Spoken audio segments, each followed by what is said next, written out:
Hello everyone, welcome back to my channel. दोस्तों देखिए, ये मेरा सेंसीविरिया का प्लांट है, जिसे आम भाषा में ऐसे स्नैक प्लांट बोला जाता है।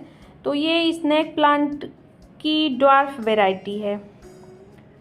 आज मैं इसे प्रोपोगेट करने वाली हूँ, दिखाने वाली हूँ कि आप एक प्लांट से कैसे कई सारे प्लांट बना सकते हैं प्रोपोगेट करके इसको। तो मैं इसको पहले इस पॉट से निकाल देती हूँ। तो इसमें देखिए कितने सारे बेबी प्लांट ऐसे निकले हुए हैं। तो ये सूखा हुआ है बिल्कुल। जब प्रोपोगेट करना रहे तो आप पानी न डालें इसमें, थोड़ा सूखा रहेगा तो इस तरह से पॉट से बहुत जल्दी निकल जाता है। देखिए, ये देखिए रूट बाउंड पूरा हो गया और कितने सारे बेबी प्लांट पूरा निकल गए। अगर मैं कुछ दिन इसको प्रोपोगेट नहीं करती तो ये पॉट जो है टूट भी जाता है। जब स्नैक प्लांट ऐसे ज़्यादा हो जाते हैं तो ये पॉट को तोड़ के भी बाहर निकलने लगते हैं। तो इसलिए अगर पॉट भर जाए तो इसे प्रोपोगेट करना बहुत ज़रूरी हो जाता है। तो ये हाथ से देखिए इसकी मिट्टी नहीं निकल पा रही है, तो मैं इसे पानी में डाल दूँगी। तो मैं ज़्यादातर प्लांट जब भी रिपोर्ट करती हूँ तो उसके रूट से ज़्यादा छेड़छाड़ मैं नहीं करती हूँ। इस तरह से पानी में डाल देती हूँ ताकि सारी मिट्टी निकल भी जाए और रूट्स पूरे खुल जाएं। तो नए प्लांट होते हैं तो भी जिनमें अगर मिट्टी हटानी होती है उसके लिए भी यही करती हूँ, और पुराना प्लांट जो होता है उसमें भी। मिट्टी अगर गीली रहती है, बारिश हुई रहती है या पानी हम दिए रहते हैं, तो अगर मिट्टी गीली रहती है तो थोड़ा आसान रहता है हाथ से हटाने में, लेकिन अगर सूखी रहती है तो फिर टूटने का, जड़ इधर उधर होने का डर रहता है। तो देखिए फिर हम ये पॉट तैयार कर लेते हैं इधर, जब तक मिट्टी उसमें से निकलती है। मैंने यहाँ पे 2 बाउल लिया है। ये किचन में मेरे इस्तेमाल होने वाला बाउल जो टूट गया था उसी को ले लिया है। तो ये ड्वार्फ वैरायटी का स्नैक प्लांट है, तो इसके लिए बहुत बड़ा पॉट नहीं चाहिए, सिर्फ चौड़ाई रहनी चाहिए, गहराई थोड़ा कम रहे तो भी चलेगा।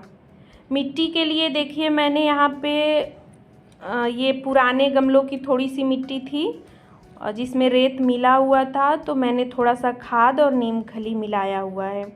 तो इसके लिए बहुत रिच मिट्टी की ज़रूरत नहीं है, बहुत ही हार्डी प्लांट है और बहुत लो मेंटेनेंस भी है।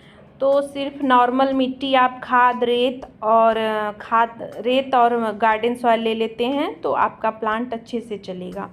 लेकिन इस बात का ध्यान रखें कि पानी उसमें रुकना नहीं चाहिए, मिट्टी बिल्कुल वेल ड्रेन होनी चाहिए।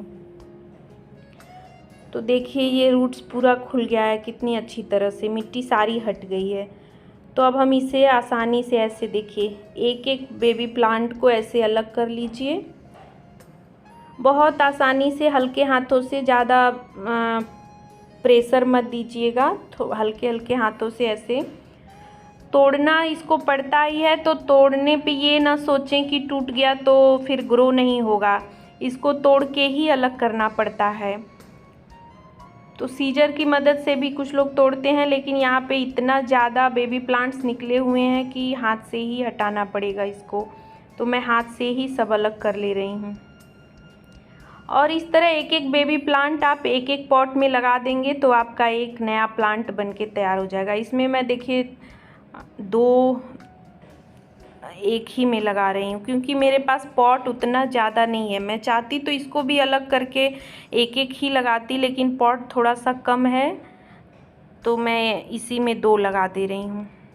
तो बस इस तरह से मिट्टी भर के इसको पुश कर दीजिए थोड़ा सा, और अच्छे से मिट्टी भर दीजिए।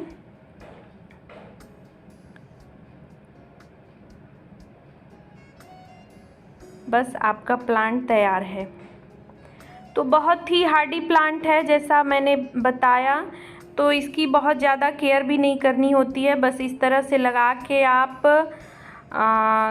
1 हफ्ते थोड़ा सा शेड एरिया में रखिए। फिर अगर धूप में रखना चाहे, आपके पास इंडोर जगह नहीं है तो आउटडोर रखिए। लेकिन इस प्लांट को आप कहीं भी रख सकते हैं, इंडोर आप अपने किचन में, बेडरूम में, कहीं भी रख सकते हैं, क्योंकि एक एयर प्यूरीफायर प्लांट है और ऑक्सीजन भी रिलीज करता है। तो मैं तो यही कहूँगी कि इसे इस तरह से कई सारे छोटे छोटे पॉट में लगा के आप अपने बेडरूम में, किचन में, ड्राइंग रूम में, हॉल में, कहीं भी रख सकते हैं और हर जगह रखना भी चाहिए ताकि वहाँ की हवा शुद्ध हो, हरियाली भी रहे और हवा भी शुद्ध होती रहे। तो एक साथ दो काम हो जाएगा और देखने में भी सुंदर लगेगा। कहीं भी डेकोरेशन के लिए आप टेबल वगैरह पे, डाइनिंग टेबल पे कहीं भी रख सकते हैं। देखिए मैंने इसको प्रोपोगेट करके कितने सारे प्लांट यहाँ पे बना लिए हैं। ये देखिए, ये मैंने छोटे से सिरामिक कप में देखिए एक प्लांट लगाया हुआ है। तो ये इसमें भी ग्रो हो जाएगा। छोटे छोटे पॉट में ये अच्छे से ग्रो हो जाता है। इसके लिए बहुत बड़ा पॉट लेने की ज़रूरत नहीं है।